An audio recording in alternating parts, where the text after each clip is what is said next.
ये जो पर्यटक हैं ये केवल उत्तर प्रदेश के अंदर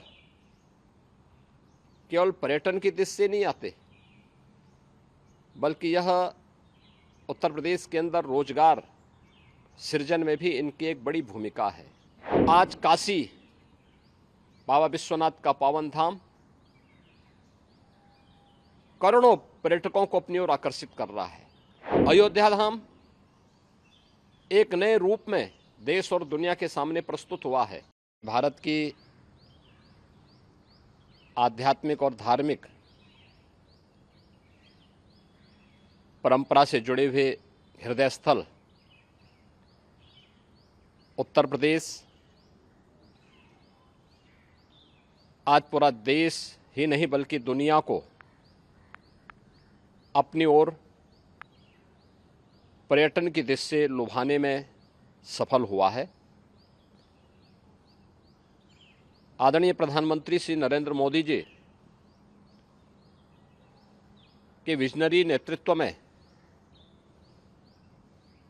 गत वर्ष उत्तर प्रदेश के अंदर 46 करोड़ से अधिक पर्यटक उत्तर प्रदेश के अलग अलग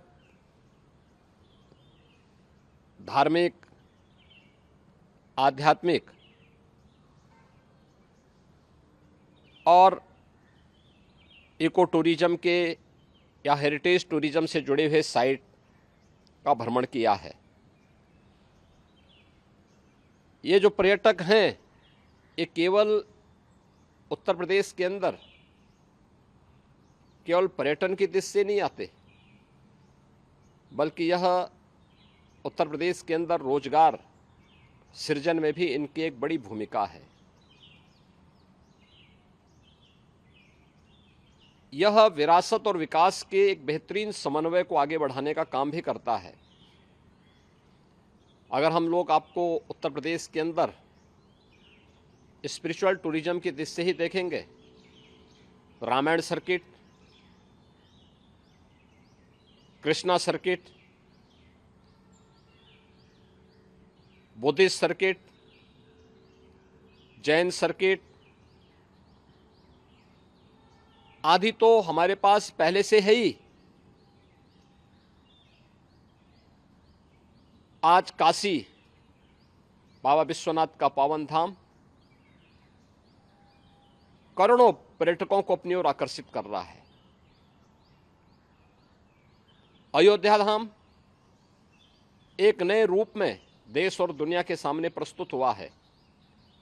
ब्रज क्षेत्र, मथुरा, वृंदावन, बरसाना, गोकुल, नंदगांव, इन सब ने दुनिया भर के पर्यटकों को अपनी ओर आकर्षित करने में सफलता प्राप्त की है। बौद्ध पर्यटकों की दृष्टि से सारनाथ, कुशीनगर, कपिलवस्तु, श्रावस्ती, कौशाम्बी, संकिसा, जहां यह दुनिया भर के बौद्ध श्रद्धालुओं को अपनी ओर आकर्षित कर रहा है, वहीं जैन टूरिज्म की दृष्टि से भी उत्तर प्रदेश में अनेक संभावनाएं हैं। अयोध्या जैन तीर्थंकरों की जन्मस्थली है। ऐसे ही काशी, अनेक जैन तीर्थंकर इस पावन धरा पर अवतरित हुए थे। कुशीनगर की पावानगरी जैन तीर्थंकरों की पावन धरा के रूप में आज भी हम सब के लिए पूज्य बनी हुई है और दुनिया का सबसे बड़ा आध्यात्मिक और सांस्कृतिक आयोजन प्रयागराज कुंभ, यह दुनिया भर के श्रद्धालु और पर्यटकों को अपनी ओर आकर्षित कर रहा है। ऐसे ही हेरिटेज टूरिज्म की दृष्टि से देखेंगे तो झांसी की रानी लक्ष्मीबाई का किला झांसी हो या कालिंजर का किला बांदा जनपद में, आगरा का ताजमहल हो या आगरा का रेड फोर्ट, फतेहपुर सीकरी के स्थल हो या प्रयागराज का किला, रामनगर फोर्ट वाराणसी हो, या फिर हम लोग जनपद मिर्जापुर के अंदर चुनार के किले का दर्शन कर लें, लखनऊ का इमामबाड़ा, ये एक लंबी परंपरा है जो भारत की हेरिटेज टूरिज्म को अपनी ओर आकर्षित करता है और इको टूरिज्म का तो ये हब जैसा ही है।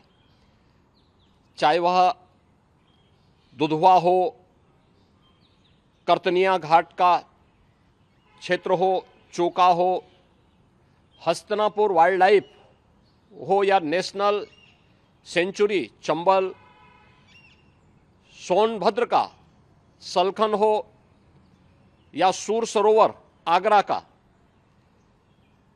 ओखला वर्ल्ड सेंचुरी हो, या फिर इस प्रकार की अनेक साइट ये यूपी के अंदर मौजूद हैं। डबल इंजन की सरकार पर्यटकों की रुचि और उनकी सुविधा के लिए पूरी तरह प्रतिबद्ध है। आज यूपी अपनी बेहतरीन कनेक्टिविटी के लिए जाना जाता है। रोड कनेक्टिविटी हो या ट्रेन की कनेक्टिविटी, एयर कनेक्टिविटी हो या वाटरवे की कनेक्टिविटी, ये सभी आज हमारे पास मौजूद हैं। और जब हम विश्व पर्यटन दिवस के अवसर पर आज इस समारोह के साथ झांसी में जुड़े हैं, तो स्वाभाविक रूप से 2025 मकर संक्रांति से लेकर के 26 फरवरी 2025 तक प्रयागराज में लगने वाला महाकुंभ 2025 का भी मैं आप सबके सामने स्मरण दिला रहा हूं। दुनिया भर के हमारा अनुमान है 40 करोड़ श्रद्धालु इस आयोजन में भाग लेकर के उत्तर प्रदेश की इस अमूर्त सांस्कृतिक धरोहर के प्रति दुनिया को अपनी ओर आकर्षित करेंगे। मुझे पूरा विश्वास है कि प्रधानमंत्री मोदी जी के विजन के अनुरूप देश और दुनिया को अपनी ओर आकर्षित करने और उत्तर प्रदेश को पर्यटकों के एक बेहतरीन डेस्टिनेशन के रूप में आगे बढ़ाने में हम सब सफल होंगे। विश्व पर्यटन दिवस पर एक बार फिर से मैं आप सबको हृदय से बधाई देता हूं, अपनी मंगल में शुभकामनाएं देता हूं। धन्यवाद। जय हिंद।